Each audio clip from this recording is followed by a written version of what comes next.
Welcome. இப்போ என்ன பார்க்க போறேன்னா காராமணி வடை. வாங்க வீடியோக்குள்ள போகலாம். நான் உடைச்ச காராமணி எடுத்திருக்கேன். இதை 3 hours ஊற வச்சுட்டு கழுவி வாஷ் பண்ணி தோலெல்லாம் எடுத்து வச்சிருக்கேன். மிக்ஸி ஜாரில் தண்ணி சேர்க்காம கொரப்பா அரைக்கலாம். சோம்பு, பூண்டு, இஞ்சி போட்டு நல்லா கொரப்பா அரைச்சி ஒரு பவுலில் மாற்றிக்கலாம். இதில் வெங்காயம், பச்சை மிளகா, கருவேப்பிலை, கொத்தமல்லி நல்லா நறுக்கி போட்டு கொஞ்சமாக உப்பு சேர்த்து பிசைஞ்சு வச்சுக்கலாம்.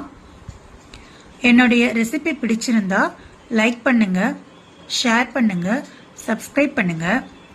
வீட்டில் இதை நீங்கள் செஞ்சு பார்த்துட்டு கமெண்ட்ஸ் பண்ணுங்க. குழந்தைங்களுக்கு செஞ்சு கொடுங்க, ரொம்ப நல்லா இருக்கும். காராமணியில் வாய்வு தொல்லை இருக்கும், நம்ம பூண்டு சேர்க்கறதுனால இன்னும் நல்லா இருக்கும்.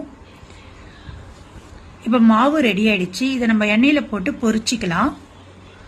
எண்ணெய் இப்போ நல்லா சூடாயிடுச்சு. கையில் தட்டி போட்டு நம்ம வடையாக எடுத்துக்கலாம்.